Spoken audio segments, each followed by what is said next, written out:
Good evening, everyone. Welcome back to another video, another day, another dollar. We're going to be breaking down our futures contract per usual. We're going to be looking at our 30-minute time frame. Excuse me. Going to be looking at everything that happened today, which really wasn't a lot. We're going to mark our destinations. Kind of debate whether or not the daily and the weekly are both down. It's kind of a tough call. I think we might give the weekly a little bit more leeway. Once we look at the weekly, we'll have to determine whether or not we just slightly stretched the weekly balance low or if we're going to call the weekly down. I think, come tomorrow, if we do end up getting more extension to the downside, we may be firmly calling the weekly down at that point. But today was pretty much a non-event. We had the FOMC minutes come out, the Fed minutes come out, or whatever the hell was going on around 12 or 2 or whatever time.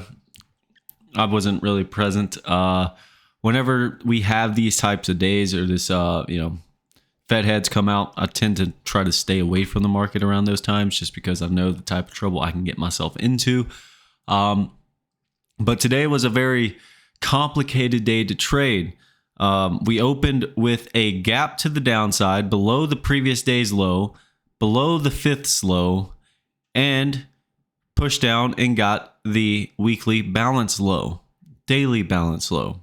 Okay. So not only did we hit those areas on the downside, we did not hold the gap, right? Look at it. Look at where we closed yesterday. We closed near the highs yesterday.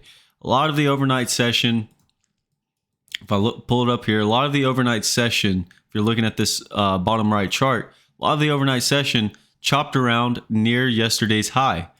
All right. And then liquidated later before the open, or going into the open in the morning, setting lows on the morning session. And then we did nothing but chop near the lows of the overnight session. Matter of fact, we didn't get either side of the overnight. That's pretty rare. We normally get one side or the other. We couldn't get the overnight low, and we dang sure was not going to get the overnight high. With it being all the way up here at 52.85, we really would have had some type of strong push and momentum to the upside in order for us to do that, and it just did not seem that way. So when we had the gap and lower value, you would have thought maybe this market had a chance to break the balance low and really get moving to the downside and get this 11 wide point of control that we still have yet to hit. We've been struggling to get this point right here. We've pushed down several times, and each time we've gotten below 5,200, we just have not got to 51.8125, that 11 wide point of control from the 15th of March. So we've held there pretty strongly.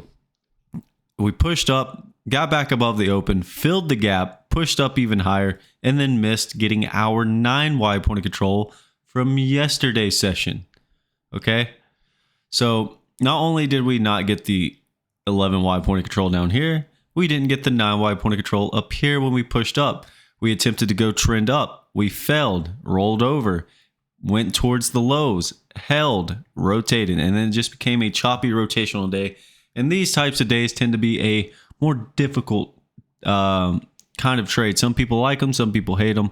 I'm kind of caught in between. I don't really like to trade the choppy rotational sessions just because it becomes, just difficult to read. There were opportunities to fade against the extremes, but that was during those minutes. And, you could have came back into the point of control, which would have, paid. But at that point, you're just kind of gambling. You're not really taking a trade based on any real market generated information. We just pretty much go out with today's high, today's low, and a 12 wide point of control right here at 52.0625. We actually just missed getting 13 wide. Had in what was that period? F period, A, B, C, D, E, F. If in F period we would have pushed up to 52.04, we would have had a perfect point of control, which is also one of those rare things to see. But the fact that we created a 12 wide point of control right here at this 52.0625 level, just something. I don't know if it's the lack of lack of players in the market right now, what the deal is, but we've been having several wide points of control. And it's not even, I guess potentially just the tightness of the range has a lot to do with it, right? Today's range really wasn't that large, about 40 points.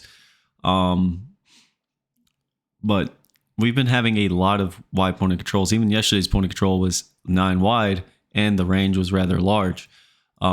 So just kind of unique seeing all these wide points of control within this 100-point range that we've been just kind of chopping inside of.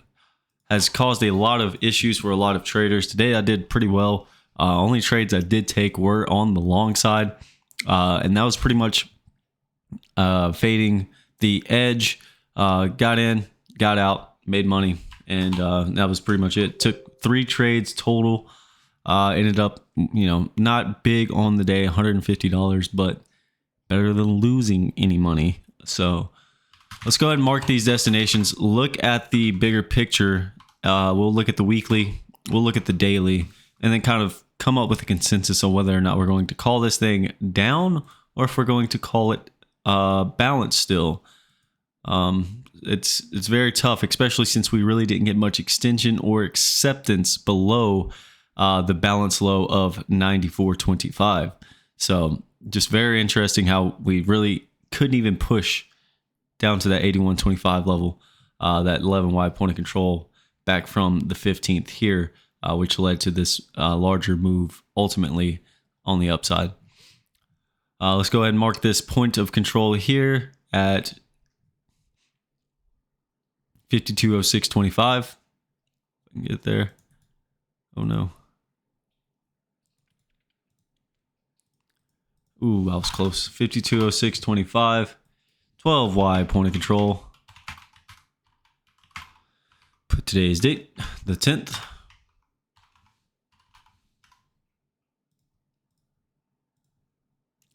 Point of control. So these act typically in a normal market. These act as magnets, but here recently, they have not really been acting as magnets. They've been kind of acting as a deterrent. As we got near this one, backed off. Got near this one, backed off. So they've just been more or less acting as deterrents than they really have as a magnet. Typically, in a normal market, you have, we use them as a magnet, as a target on the upside or the downside. 52.26.25, or wait, yeah, 50. Excuse me, not 25. 50. 26.50 is today's high of day. We'll mark that. Also, in yesterday's video, I did note that if we did not get any acceptance above 52.70, essentially, we would most likely roll over and then test the lows at some point, right? Because we've been failing pretty miserably up here above 52.70. Each time we've gotten near 52.70 these last several days has resulted in some type of pushback. And so anybody that did short on this push up, obviously took some points on the downside, got out of the trade at 5,200, 70 points in their pocket. Maybe that could have caused some of this accumulation here, potentially. And then also it being a balance low. So maybe that also could have been a potential accumulation, right? Maybe somebody is buying in here while these sellers up here, they're getting out, accumulating. And then you've got the laggard sellers trying to push this thing down. It's not really going anywhere. So if we do open above tomorrow, 5,200, we should trade at 52.06.25 rather easily.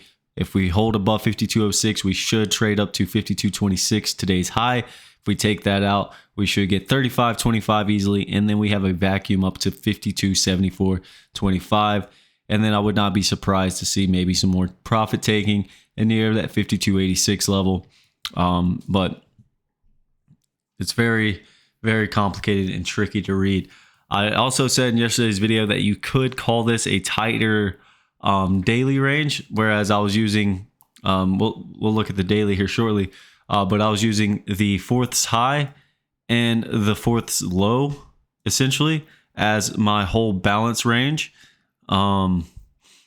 But I also said that you could have used this as a 3-day balance, tightened it up a little bit, and technically right now you would be saying that your daily is down at the moment, whereas my daily would most likely be calling it stretched rather than down, since we really didn't get much extension on the downside. So let's go ahead and look at the larger time frames. Let's bring up our weekly. Let's look at our weekly balance here. Get this thing zoomed in here for us.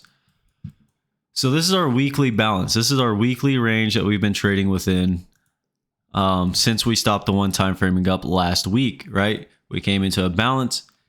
We are trading within a 4-week balance. Since this is a weekly time frame, I think I'm going to give it a little bit more leeway than just 10 points on the downside. Now tomorrow, if we take out the weekly low so far, which is 51.85, we take out the weekly low tomorrow, I will be calling this weekly down. We'll start to one time frame down at this point, as we are setting high or lower highs and lower lows.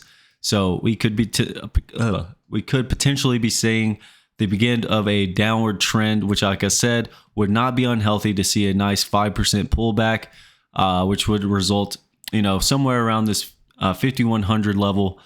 Which would be a great opportunity for longer term buyers to step into this market, some big money to step in this market that maybe hasn't entered in just yet. So that would be a great opportunity. And I do believe the 50-day moving average is also right around that level. Now let's look at what the daily looks like within that weekly balance. This is what the daily looks like within that weekly balance. You can see a whole lot of chopping in here, and then just how we've slightly taken out that weekly balance low at 51.9425, just barely taking it out here, and we've closed back inside of that range. That 50-day moving average is out at 51.33. That will be a target on the downside. 20-day moving average is slightly curling over a little bit, but maybe not so much a factor at the moment. Now let's look at what our daily balance looks like.